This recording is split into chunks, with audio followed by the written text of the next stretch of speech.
नमस्कार, मी श्रीरंग खरे. NDTV मराठीमध्ये आपल्या सगळ्यांचं स्वागत आहे. नगरपालिका निवडणुकांचे निकाल आता स्पष्ट झालेले आहेत. भाजप हा राज्यातला पहिल्या क्रमांकाचा पक्ष बनलेला आहे. त्याखालोखाल शिंदेंची शिवसेना आणि त्याखालोखाल अजित पवारांची राष्ट्रवादी काँग्रेस असा आपल्याला क्रम बघायला मिळतोय. महाविकास आघाडीला अपेक्षित यश अजिबात मिळालेलं नाहीये. मात्र त्यातल्या त्यात काँग्रेससाठी जे आकडे आलेले आहेत ते समाधानकारक आहेत असंच म्हणावं लागेल. ठाकरेंच्या शिवसेनेला मात्र अपेक्षित यश अजिबात मिळालेलं दिसत नाहीये. या संदर्भात आपण चर्चा करणार आहोत ज्येष्ठ पत्रकार अभय देशपांडे यांच्यासोबत. सर, या निकालांचा एक अर्थ काढायचा झाला तर जे आकडे आपण बघतोय, जे मगाशी तुम्ही उल्लेख केलात की एकनाथ शिंदे यांच्या शिवसेनेला 57 ठिकाणी यश मिळालेलं आपल्याला बघायला मिळतं नगरपालिका निवडणुकांमध्ये नगराध्यक्ष पदासाठी. दुसरीकडे आपण बघितलं ठाकरेंची आकडेवारी 10, काँग्रेसची आकडेवारी 30 आणि शरद पवारांची आकडेवारी 10, म्हणजे 50. म्हणजे या तिघांच्या पेक्षाही एकनाथ शिंदे यांच्या पक्षाला एकट्याला जास्त जागा नगराध्यक्ष पदाच्या आकड्यांवर नजर टाकल्यास बघायला मिळत आहेत. याचा नेमका अर्थ काय काढायचा? नाही, एक निश्चित आहे की विधानसभा निवडणुकीतले आकडे जवळपास जसेच्या तसे या नगरपालिका निवडणुकीमध्ये आले आहेत. विधानसभेला 288 मतदारसंघ होते, इथे 287 नगरपालिका आहेत आणि साधारणतः आकडे जे आहेत तर त्यावेळेसची जी बेरीज होती त्याच्या आसपास जाणारे आहेत. दुसरं असं की काँग्रेसला यश बऱ्यापैकी मिळालं आहे असं आपण म्हणतोय, पण या 30पैकी 22 जागा या विदर्भातल्या आहेत. म्हणजे उर्वरित महाराष्ट्रात त्यांना फक्त 8 जागा मिळाल्या आहेत. म्हणजे ही बाब त्यांना पक्षाला आकडा तो एकूण 30चा आकडा बरा वाटेल. किमान 10%च्या आपण 10%चा आपण नेहमी चर्चा करतोय की विरोधी पक्ष नेते मिळवायला पद मिळवायला किमान 10% जागा जिंकाव्या लागतात. 287 पैकी 30 जिंकल्या म्हणून ते समाधान त्यांना जरूर वाटेल. परंतु तरीही या जागा फक्त विदर्भामुळे हा आकडा येऊ शकलाय. उर्वरित महाराष्ट्रामध्ये हात दिलाय थोडक्यात कारण आता विदर्भात 100 नगर परिषदांची निवडणूक होती. उर्वरित महाराष्ट्रात 187 होत्या. 100 पैकी तुम्ही 22 जिंकलाय तिकडे, पण उर्वरित महाराष्ट्रातल्या 187 पैकी फक्त 8 जागा मिळालेल्या आहेत काँग्रेसला. मला वाटतं हाही निश्चितपणे काँग्रेससाठी एक चिंतेचा आणि पुढे काय करायचं या संदर्भातला विषय असेल. दुसरं असं आहे की या निवडणुकीमध्ये शिंदेंचं यश असेल किंवा अजित पवारांचं असेल, हे यश भाजपाच्या विरुद्धही लढलेले आहेत अनेक ठिकाणी आणि त्यातलं यश आहे. म्हणजे एकमेकाविरुद्ध लढूनही यांची आकडेवारी ही मोठी आहे.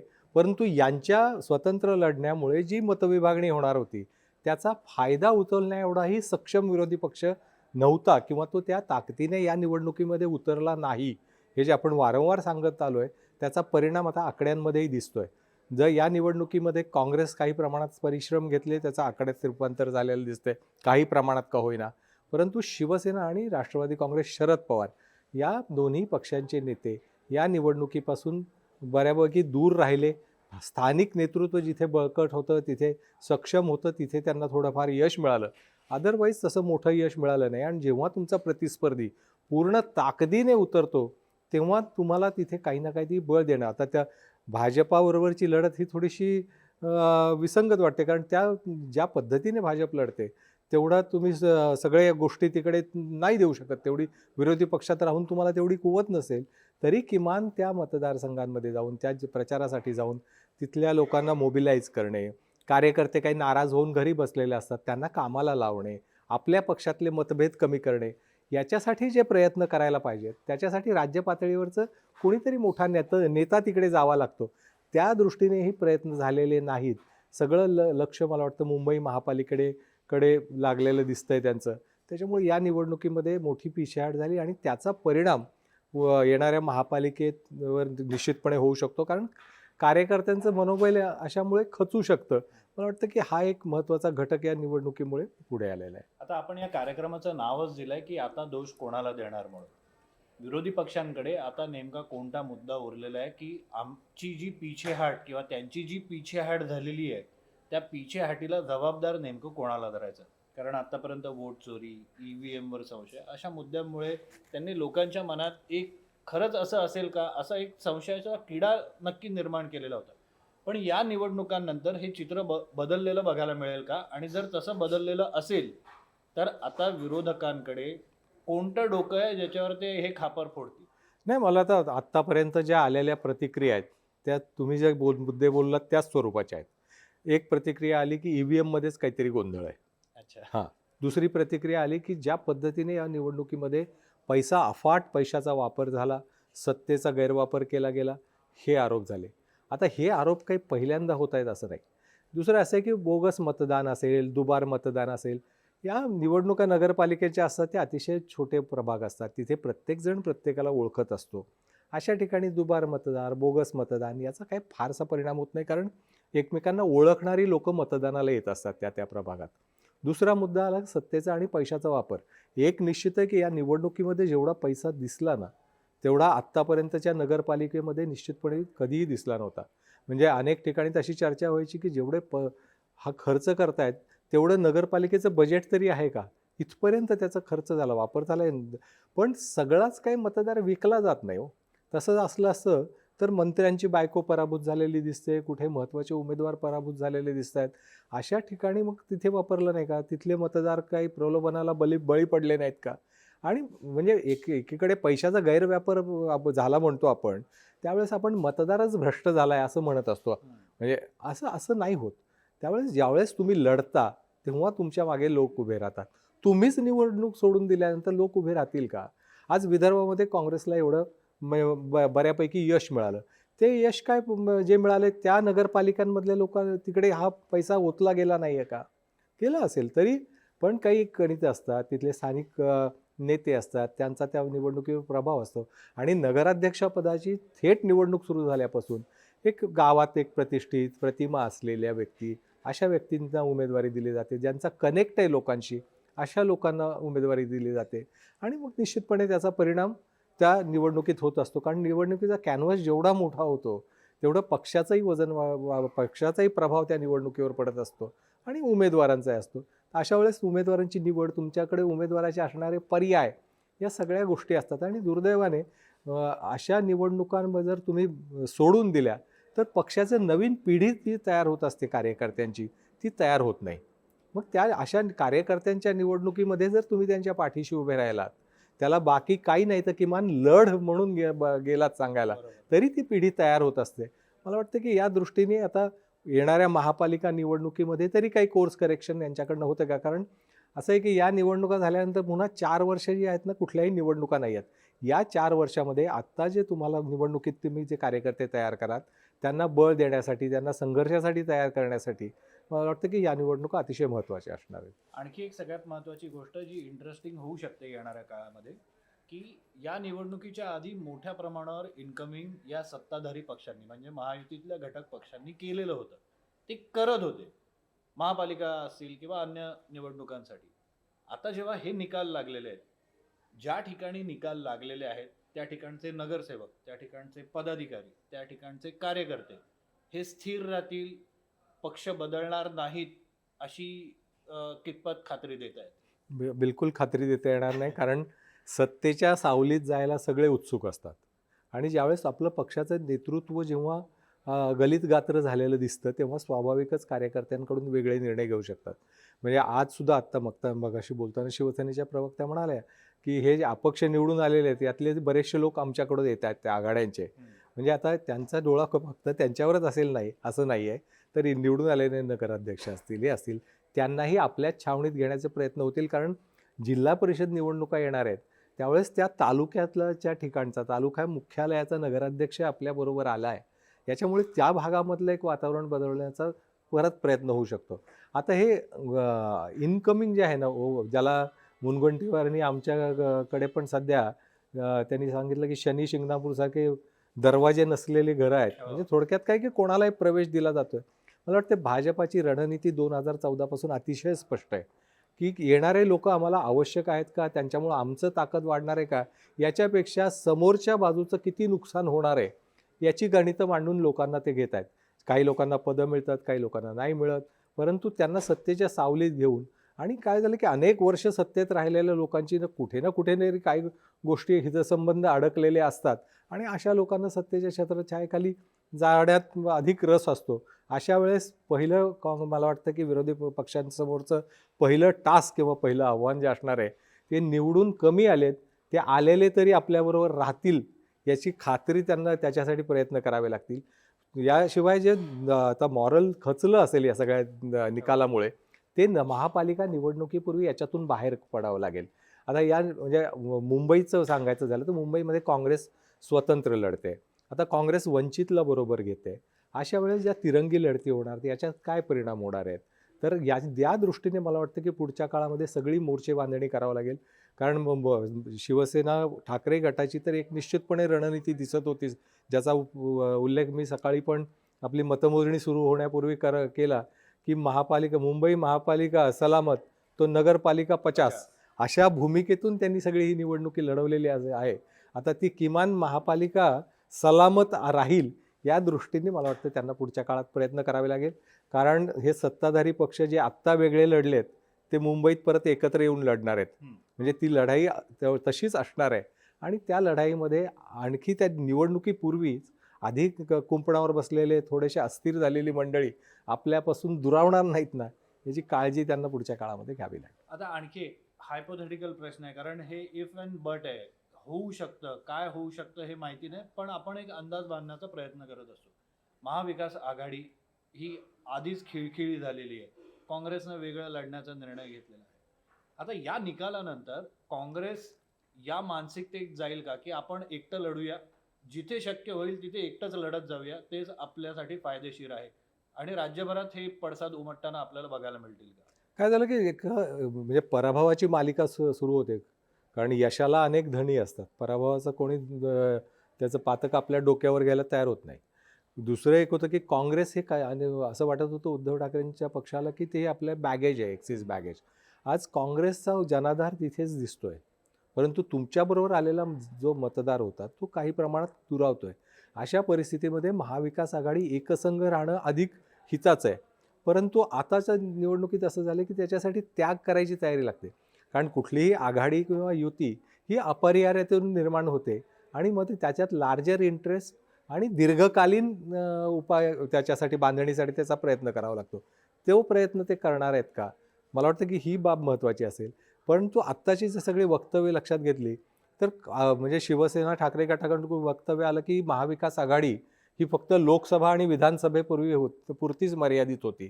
त्याच्यामुळे आता स्थानिक स्वराज्य संस्थांमध्ये ते स्वतंत्र लढायला मोकळे आहोत आम्ही, अशा पद्धतीचे त्यांचे निर्देश होते. पण मला वाटतं की या निकालानंतर हे आकडे बदलल्यानंतर कदाचित परत एकदा त्यांना या दृष्टीने विचार करावा लागेल. कारण मुंबईमध्ये तसंही ठाकरे बंधू एकत्र आले असले तरी काँग्रेसचं वेगळं लढणं हे त्या आघाडीच्या दृष्टीने त्यांना अडचणीचं ठरू शकतं. कारण मनसे, शिवसेना ठाकरे गट आणि काँग्रेस हे मुंबईतलं अत्यंत पोटेंट कॉम्बिनेशन होतं, जे आपण लोकसभा निवडणुकीत त्याचे परिणामही बघितले.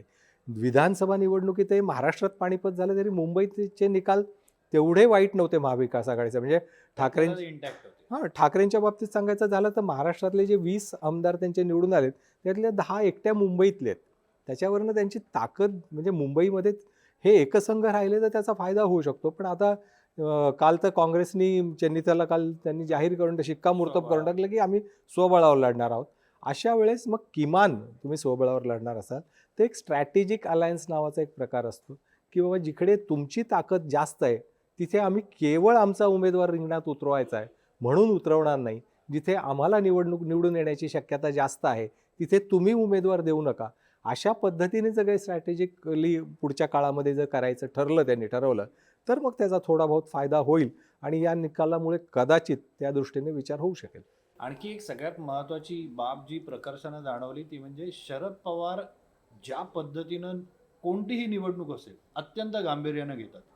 या निवडणुकीमध्ये तुम्हाला तसं चित्र बघायला मिळालं का? नाही, या निवडणुकीत राष्ट्रवादी काँग्रेस, शरद पवार गट आणि उद्धव ठाकरेंची भूमिका जवळपास सारखी होती. कारण शरद पवार स्वतः त्यांच्यासारखा नेता या वयात अशा निवडणुकीमध्ये उतरणं अपेक्षितही नव्हतं. परंतु दुसऱ्या फळीतले नेते असतील, तिसऱ्या फळीतले नेते असतील, म्हणजे जयंत पाटील किती ठिकाणी फिरले प्रचाराला, रोहित पवार किती ठिकाणी गेले, म्हणजे त्या दृष्टीने काय असे वेगळे प्रयत्न केले हेही बघायला पाहिजे. मला वाटतं की कुठे ना कुठेतरी ही सगळी स्थानिक नेत्यांवर सोडून दिलेली निवडणूक होती. ते आपल्या परीने जेवढं लढायचं आहे तेवढं लढले. अनेक ठिकाणी त्यांनी आपल्या राजकारणाचा, स्वतःच्या राजकारणाचा विचार करून काही भूमिका घेतल्या. त्याचेही परिणाम मग अशा निवडणुकीमध्ये दिसतात. आणि दुसरं एक राष्ट्रवादी काँग्रेसच्या कार्यकर्त्यांमध्येच एक संभ्रम आहे कारण आता असं झालं राष्ट्रवादी काँग्रेस एकत्र आज ना उद्या आपण एकत्र घेतोय, तर मग अशा वेळेस किती संघर्ष घ्यायचा दुसऱ्या पक्षाबरोबर, हाही एक प्रश्न निर्माण होतो. मग अशा वेळेस कार्यकर्ते कधी पूर्ण क्षमतेने लढत नाहीत, कारण त्यांनाच भूमिका स्पष्ट नसते. आणि अलीकडच्या काळामध्ये हे सातत्याने भेटीगाठींमुळे जे वातावरण निवळलंय दोन गटांमधलं, त्यामुळे हे आज ना उद्या ते घडेलच असं गृहीत धरून काही मंडळी चाललेली आहे. मग अशा वेळेस किती संघर्ष करायचा यावर कार्यकर्ते पण आपल्या मनात निर्णय घेत असतात. ओके. जाता जाता एक शेवटचा प्रश्न, दोन त्याचे उपप्रश्न आहे. एक म्हणजे शिंदेची ताकद, याचा तुम्ही कसा आकलन करता, अंदाज बांधता भविष्याच्या दृष्टीने, एक. आणि दोन, जो आपण मगाशी थोडासा चर्चेला विषय, पण महाविकास आघाडीचं फ्युचर काय दिसतंय? महाविकास आघाडीचं फ्युचर पुढच्या या निवडणुकांनंतर तरी मला फक्त फ्लोअर मॅनेजमेंट विधिमंडळातली याच्यापुरतं राहील असं दिसतंय. कारण आत्ता जरी नाही तर किमान जिल्हा परिषदामध्ये ते आघाडी करतात का ते बघावं लागेल. त्या निवडणुकांमध्ये जिथे शक्य आहे तिथे आघाडी, कारण ती जिल्हा परिषद निवडणुकीमध्ये तर तुम्हाला मनसेही अडचण असणार नाही, आयडियालॉजिकली जाणार. पण तुम्हाला जर आता या परिस्थितीमध्ये आपण आता इतकं खाली गेलेलो आहे की आता याच्या खाली जायची म्हणजे काही शक्यताच नाही, आता काही गुंजाईशच राहिलेली नाही. अशा वेळेस मग आपल्याला पक्षाचं जर काही केडर उभा करता आलं तर त्या दृष्टीने काही निर्णय घेतील. आता मुंबईमधली त्यांची भूमिका काँग्रेसची जी होती ती अतिशय स्पष्ट होती की मुंबईमध्ये आमची मतं जी आहेत काँग्रेसची ती जात आहेत, परंतु त्यांची मतं जी शिवसेनेची आहेत ती काँग्रेसकडे ट्रान्सफर होत नाहीत, अशी भूमिका काँग्रेसचे नेते सातत्याने मांडत होती. मग अशा परिस्थितीमध्ये मनसेबरोबर जाण्याचं एक म्हणजे आयडियालॉजिकली कॉम्प्रोमाइज ज्याला म्हणतो आपण, तसं करायचं का सर्व म्हणजे किंवा आघाडीत जाऊन एक 40-50 प्रभाग मिळतील तेवढ्यापुरतंच लढायचं, की मग आपलं मुंबईतलं जे पूर्वीचं केडर होतं ते परत रिवाईव्ह करण्यासाठी काही वेगळ्या पद्धतीने आपण स्वतंत्र लढूया, अशा परिस्थितीमध्ये होते ते. जिल्हा परिषदेच्या निवडणुकीमध्ये आता महापालिकेच्या अनुभवानंतर आणखी काय त्यांना त्याला परिणाम दिसत आहेत त्या दृष्टीने निर्णय घेतील. एकनाथ शिंदेंच्या बाबतीत तुम्ही म्हणाल तसं एकनाथ शिंदेंनी निवडणूक कशी लढवावी मला वाटतं की त्यांनी दाखवलं, की कारण भाजपाचे प्रवक्ते आपले काँग्रेसचे प्रवक्ते आपल्या चर्चेत मागे एकदा आले, ते म्हणाले की भाजपाबरोबर लढायचं असेल तर तुम्हाला भाजपासारखं वागायला लागेल. भाजपासारखं वागायचं लागेल म्हणजे काय, तुम्ही बाकीच्या बाबतीत तर रिसोर्सेसच्या बाबतीत तर तुम्ही काही त्यांना कॉम्पीट करू शकत नाही. मग अशा वेळेस भाजपा जी पक्ष म्हणून मेहनत घेते सुरुवातीपासून, ती मेहनत घ्यायची तुम्हाला तयारी ठेवावी लागेल. आणि शिंदेंनी ते ओळखलेलं आहे. त्यामुळे या निवडणुकीमध्ये अनेक ठिकाणी त्यांचा आणि भाजपाचाच संघर्ष होता, पण ते पूर्ण ताकदीने उतरले. पुन्हा ती निवडणूक झाल्यानंतर त्याचा राज्यातल्या युतीवर परिणाम होणार नाही याची पण त्यांनी खबरदारी घेतली. पण ती निवडणूक पूर्ण संघर्ष आहे, कारण मैत्रीपूर्ण लढत हा फार खूप फसवा शब्द आहे. कारण लढत कधी मैत्रीपूर्ण होऊ शकत नाही, फक्त ती लढतच असते. फक्त त्याचे परिणाम हे वरिष्ठ पातळीवर किंवा राज्याच्या केंद्राच्या राजकारणावर होणार नाही, त्याची काळजी घ्यायची असते. ती काळजी घेऊन मला वाटतं त्यांनी भाजपाबरोबर संघर्ष केला आणि त्या संघर्षाचा फायदा त्यांना काही प्रमाणात तिकडे निश्चितपणे झालेला दिसतोय. आपण एक्झिट पोलच्या आधी पण आपण म्हणलो होतं की 50 ते 60 जागापर्यंत ते जातील. एक्झिट पोलमध्ये साधारणतः त्या स्वरूपाचे आकडे आले आणि आता ते जवळपास 57 जागापर्यंत गेलेले आहेत. म्हणजे ज्याचे अंदाज आपल्याला पूर्वी आले होते त्याच अंदाजाप्रमाणे हे सगळं चाललंय. फक्त एकच वाटलं होतं की विदर्भातला काँग्रेसचा परफॉर्मन्स बरा राहतोय, त्याच्यामुळे कदाचित काँग्रेस 3 नंबरला जाईल. ती सुरुवातीला होती पण नंतर ते मागे पडत गेले, कारण उत्तर महाराष्ट्रामध्ये आणि मराठवाड्यामध्ये अजित पवार यांनी अपेक्षेपेक्षा चांगला परफॉर्मन्स राहिलेला आहे त्यांचा आणि त्याच्या बळावर ते 3ऱ्या नंबरला कायम राहिले. एक नेहमी टर्म वापरली जाते, प्री अलायन्स आणि पोस्ट अलायन्स असे 2 प्रकार असतात. निवडणुकीपूर्वीची युती आणि निवडणुकीनंतरची युती. आता जे आकडे आपण बघतोय हे निवडणुकीनंतर आलेले आहेत. आता हे आकडे आल्यानंतर पण अनेक गणितं फिरत राहतील, फोडाफोडी मोठ्या प्रमाणावर होईल. त्यामुळे हे जे आकडे आता आपण बघतोय महायुतीचे खास करून, ते आणखी वाढण्याची शक्यता अजिबात नाकारता येत नाही आणि महाविकास आघाडीचे आकडे आणखी घटण्याची शक्यताही अजिबात नाकारता येत नाही. त्यामुळे हे आकडे हळूहळू बदलत राहतील. जसजसा राजकारण पुढे जाईल त्याला वेग येईल, महानगरपालिकेच्या जिल्हा परिषदेच्या निवडणुका जवळ येतील, तसतसं आपल्याला चित्र आणखी स्पष्ट होताना बघायला मिळेल. मात्र तुर्तास परिस्थिती अशी आहे की नगरपालिका निवडणुकांमध्ये भाजप नंबर 1चा पक्ष बनलेला आहे, शिंदेची शिवसेना नंबर 2चा पक्ष बनलेली आहे आणि अजित पवारांची राष्ट्रवादी काँग्रेस 3 नंबरचा पक्ष बनलेली आहे. महायुतीतले जे घटक पक्ष आहेत तिघही आपापसात खूप भांडले, सर नेहमी एक वाक्य सांगता सर, काय वाक्य म्हणाला?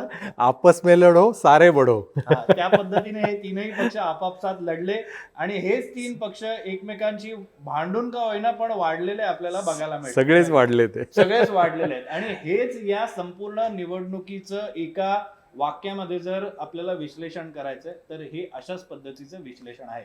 पुढे काय होईल ते आम्ही तुम्हाला सांगत राहू. ज्या क्लिष्ट गोष्टी आहेत त्या समजावून सांगण्याचा प्रयत्न करत राहू. मात्र तुर्तास इथेच थांबूया. तुम्ही पाहत राहा NDTV मराठी.